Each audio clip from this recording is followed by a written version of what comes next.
We've all been there, stuck in the TSA line, heart racing. Your bag gets pulled, and suddenly you're panicking. Are my meds packed right? Did I miss some new 2025 rule? Is that expensive cream about to get tossed? Don't worry, this guide will fix that. I'll show you the exact steps to get through security stress-free, from pills and liquids to customs laws that can wreck your trip. And one rule so critical, it can save you from a full-blown travel nightmare. Checked bags get lost. They get delayed. Sometimes they don't even make it onto your flight. Now imagine your blood pressure pills, or insulin, sitting in that missing suitcase. Disaster. Always keep medication in your carry-on. It stays with you. It's accessible mid-flight. And it can't vanish into some airport black hole. Rule number 1. If you need it, it never leaves your side. In the US, TSA doesn't care. You can use a weekly pill organizer. But here's the catch. Mystery pills can slow you down. Original pharmacy bottles, they're faster, easier, and leave no questions. Flying internationally, no debate. Organizers are a red flag. Customs want labels, your name, and doctor info. So, inside the US, organizers are fine. Abroad, bottles only. Period. Forget the 3.4-ounce rule. In 2025, medical liquids are exempt. Cough syrup, insulin, prescription creams, gel packs, all allowed. The secret? Separate and declare. Pull them out in a clear bag. Tell TSA, these are medical liquids. They'll screen them separately, or even do a visual check if you ask. Hide them? You'll trigger a bag search. Declare them? You fly through with zero stress. Yes, you can bring syringes, but they must travel with the medication therefore. Insulin vials, EpiPens, inhalers, all are allowed. Keep them in a hard case for safety. Wearing a pump or CGM? Just tell the TSA officer. You don't have to remove it. And here's a hidden gem, the TSA Cares program. Call 72 hours before your flight, and they'll assign help to guide you through security. Loose pills in a Ziploc? Technically allowed, but risky. If they look suspicious, TSA might pull you aside.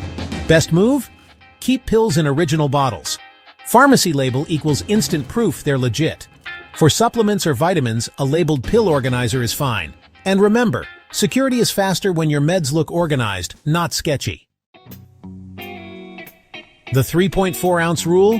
It does not apply to medicine. Prescription creams, syrups, gels, even ice packs for insulin, all exempt. But you can't just toss them in your bag. Put medical liquids in a clear pouch, separate from toiletries. Step up to security, declare them, and you're good. Hide them, and you'll trigger a bag search every time. Left your pills at home? Don't panic. Most countries let pharmacies issue an emergency refill, but only if you have proof. A photo of your prescription, a doctor's note, or even the pill bottle label can work. No proof? You're stuck with over-the-counter substitutes. So always snap a picture of your prescriptions before you fly. It could save your trip and your health. Long flight? Tempted to pop a sleep pill with that glass of wine? Bad idea. Alcohol can amplify side effects, making you groggy, dizzy, or even dangerously drowsy. Some medications also clash with melatonin or herbal remedies. The result? Confusion, nausea, or worse. Always check before mixing, because the wrong combo mid-air isn't just uncomfortable, it's risky. Crossing time zones throws off more than just your sleep.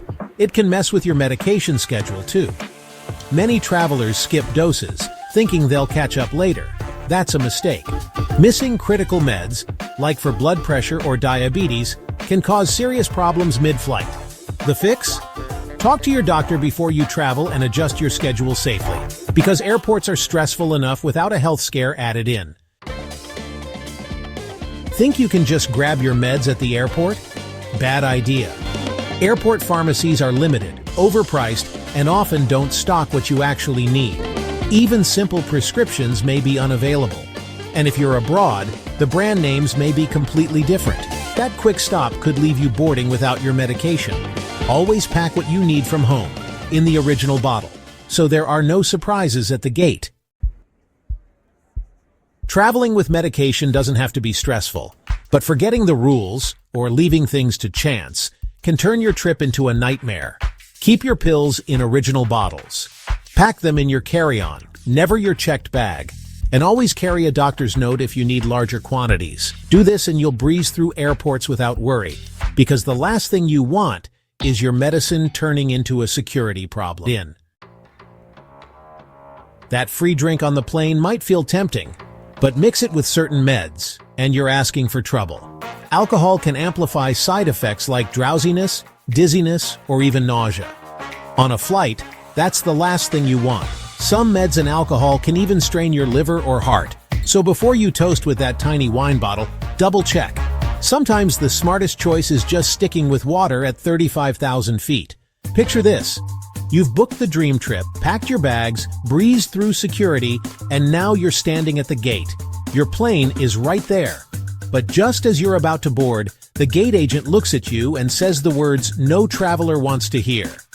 You can't get on. It's happening more than ever in 2025. And the reasons? Some will seriously catch you off guard. In this video, I'll walk you through 11 shocking reasons travelers are being denied. The first reason people are getting denied boarding in 2025? It's your carry-on bag. You think it fits, but airlines have gotten stricter than ever. Gate agents now have measuring racks, and they're actually using them. Even if it looks like it fits in the overhead bin, they want proof. If it doesn't slide in perfectly, you'll be asked to check it at the gate. And if you refuse, you're not flying. Yep, denied boarding on the spot. This has happened to travelers carrying valuables, medication, even musical instruments. One world-famous violinist was told to check her 200-year-old violin, or miss the flight. Spoiler alert, she missed the flight. Brutal, right? So here's the takeaway. Don't argue with the gate agent about your bag. Even if you're right, you're not going to win that fight. Play it safe. Check the size before you pack, because once you're at the gate, your options are limited.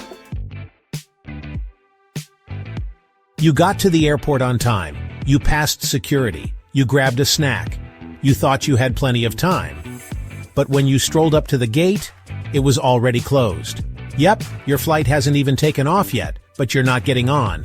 Here's what most travelers forget. Flight time is not the same as boarding time. Airlines usually close the gate 15 minutes before departure, but in 2025, some are closing it even earlier, especially if everyone's already boarded. So while you were sipping coffee at the airport cafe, the gate agents were sealing the doors. Once that door is closed, it doesn't reopen. I've seen passengers sprint up while their name is being announced. And still, too late. The jet bridge? Empty. The gate? Deserted. Your seat? Gone. Plan to arrive earlier than you think, because on time might not be enough anymore. Here's a tiny mistake that can kill your trip. Your ticket says one thing, your ID says another. That mismatch? It can get you grounded at the gate. Even something as small as using Sam instead of Samuel can trigger it. Airlines follow strict international security rules. If the names don't match exactly, they won't let you board. There was a guy who booked his friend's ticket as a joke. He entered the name Fluffy McKittens. Funny? Sure. Until his friend couldn't fly. Not so funny now. Double-check your booking details. Use your full legal name exactly as it appears on your ID. If there's a typo, fix it before you get to the airport. Yes, some airlines charge for name corrections. But trust me, that's way cheaper than a missed vacation. You made it to the airport. You're early. You think everything's fine. But then, you're told you can't check in. Why? Because you missed the cutoff time. Most airlines close check-in 30 to 60 minutes before departure. And lately, they've been tightening those windows even more. It doesn't matter if you're standing in the airport. If you haven't checked in by the deadline, you're done. You won't be allowed through security. And here's the catch. Some airlines don't even announce the change. It just happens. If you check in at the desk instead of online, you're especially at risk. Lines can be long. Kiosks can glitch. You think you have time, but time runs out. Always check in online when you can. And learn your airline's check-in deadlines, because once you miss it, there's no negotiating. This one feels like something out of a sci-fi movie. You step up to board, but instead of scanning your ticket, they scan your face. Welcome to facial recognition boarding. Fast, Futuristic, and yeah, kinda creepy. Many travelers are refusing it over privacy concerns. But here's the twist. On some international flights, you can't opt out. If you refuse, you don't fly. Simple as that. Even when opt-out is allowed, things get messy. Manual ID checks can slow the process down, sometimes just enough to make you miss your boarding window. It's controversial, sure, but in 2025, more and more airports are using it. The future is watching your face, whether you like it or not. You might think being a little rude doesn't matter, but in 2025, it could cost you your seat. Gate agents have more authority than you realize. If they think you'll be a problem during the flight, they can deny you boarding on the spot. And that decision? It's not always about facts. Sometimes it's just a gut call. Maybe you snapped about a seat assignment. Maybe you rolled your eyes during check-in. Maybe you were just sarcastic. It doesn't matter if you were right. If they see you as a potential disruption, you're off the flight. One woman got denied boarding over baggage fees. Another got flagged just for her tone. Gate agents are trained to watch for red flags. So here's your hack. Stay calm, stay cool, be polite. It could be the difference between boarding and being left behind. You checked in early, you showed up on time, you did everything right, and yet, you're not getting on the plane. Why? Because the flight's overbooked. Airlines regularly sell more seats than they have. They're betting a few people won't show up. But when everyone does show up, someone gets bumped. Sometimes they ask for volunteers. Other times they just pick people. And no, it's not always random. They might choose based on check-in time, or fare class, or whether you're part of their loyalty program. Basic economy seats? Often the first to get cut. Want to avoid this? Check in as early as possible. Join your airline's frequent flyer program, even if you don't fly often. And if you can, skip basic economy. Because when it comes to getting bumped, someone always loses. This one's awkward, but real. You might feel clean, you might feel fresh, but if someone nearby disagrees, you might get pulled off the flight. Gate agents and crew can deny boarding for odor, and it doesn't have to be body odor. Strong cologne, essential oils, even lingering cigarette smoke, all of it can trigger complaints. It's not about hygiene, it's about passenger comfort. If someone says they're allergic or feels sick, you might be left behind. And here's the kicker. There's no exact rule. It's up to the crew's judgment. So play it safe. Go light on the scents. Make sure you're not overpowering. Smell like a person, not a scented candle store. You packed your bags. You brought your passport. But guess what? That might not be enough. Not all IDs are created equal. Some countries require 6 months of passport validity after you arrive. Others need multiple blank visa pages. And if your passport is damaged, torn, wet, or worn out, they can reject it on site. Even some domestic flights are changing.